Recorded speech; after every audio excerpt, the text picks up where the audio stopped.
Je ne sais pas pour vous, mais moi j'aime trop cette émission. Savez-vous qui nous recevons aujourd'hui dans le CAN Talk? Le président de la Fédération ivoirienne de football, M.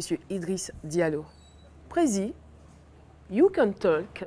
En tant que président de la FIF, que pouvez-vous nous dire sur l'organisation de votre fédération? La FIF a une mission, je dirais, de faire vivre le football ivoirien dans toutes ses dimensions. Et c'est l'équipe nationale qui est la plus connue. Mais au-delà de l'équipe nationale, nous avons les compétitions nationales, Ligue 1, Ligue 2, D3, compétitions de district, les compétitions féminines, les compétitions régionales, les compétitions de jeunes. La FIF a lancé toutes ces compétitions, donc je pense qu'on est dans une bonne dynamique. Nous avons réussi aussi à convaincre beaucoup de partenaires qui nous accompagnent aujourd'hui avec l'équipe nationale. Nous avons réussi aussi à mettre en place un dispositif de gouvernance avec une très grande transparence, avec une commission finance qui a mis en place des procédures. Et donc, je pense que nous sommes dans une bonne dynamique. Après, tout ça est mis à l'épreuve à travers les compétitions. Donc, il faut qu'on ait une équipe bien préparée, une équipe solide, que j'appelle une équipe commando, avec les 25 meilleurs Ivoiriens, pour pouvoir représenter dignement la Côte d'Ivoire à la CAN 2023 organisée en 2024, et puis rendre les Ivoiriens fiers, comme a dit le chef de l'État. Comment évaluez-vous les performances de notre équipe nationale? Je pense qu'ils ont eu une grande solidarité.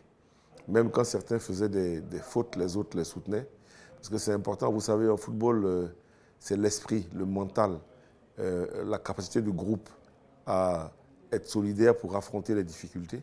Donc je pense que le mental et l'engagement et la solidarité nous ont satisfaits. Pensez-vous que notre équipe est prête pour remporter la CAN? Une équipe nationale ne se prépare pas en 6 mois ou même en 1 an. Vous voyez, aujourd'hui, les gens ont vu les performances du Maroc, les performances du Sénégal, les Ivoiriens. Le monde entier est en admiration, mais ce n'est pas tombé du ciel. Le Maroc, c'est une équipe qui joue ensemble depuis à peu près 6-7 ans. Ils ont fait plusieurs CAN, ils ont échoué, ça n'a pas marché. Et puis bon, mais le noyau est resté. Par petites touches, ils ont fait évoluer l'équipe. Et au bout de 6-7 ans, ils sont arrivés à ce stade. Le Sénégal, c'est pareil. Le Sénégal, ils jouent ensemble depuis les catégories de 19 ans, 19, 21, 23. Donc, c'est des équipes qui ont, en moyenne, entre 5 et 8 ans d'expérience commune avant d'arriver à un résultat. Nous, on n'a pas ce recul-là. Mais vous savez, dans la vie, il faut assumer ses responsabilités.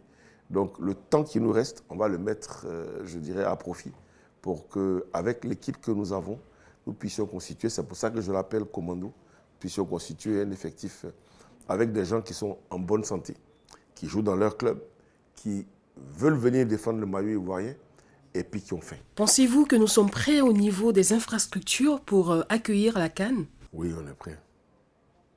On est prêt en réalité. Vous savez, moi j'ai fait plusieurs Coupes du Monde et plusieurs Coupes d'Afrique. Un pays qui peut dire qu'il est prêt le jour J à 100%, ça n'existe pas. Il y a toujours des réglages à faire.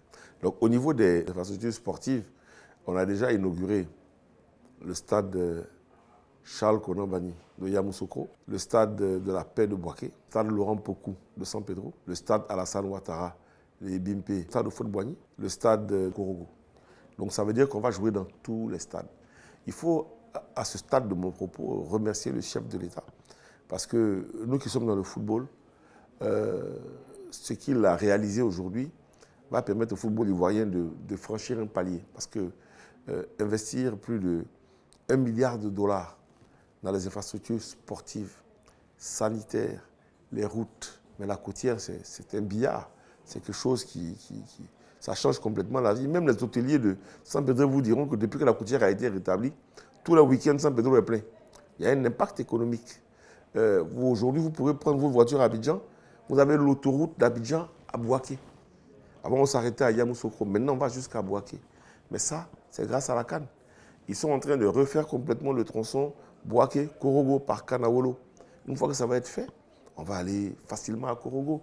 Je ne vous parle même pas des hôpitaux, où il y a eu des plateaux de premier plan qui ont été déployés.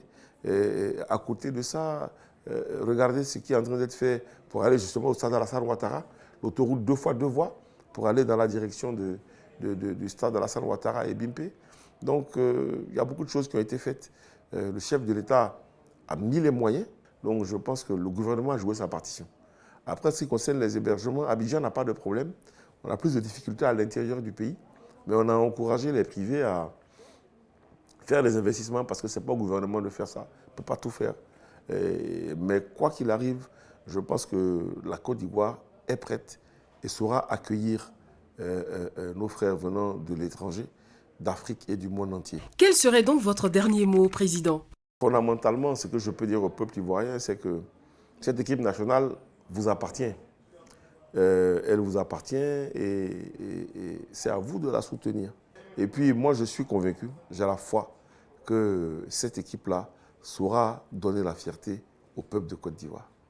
Merci, Président, d'avoir répondu à nos questions.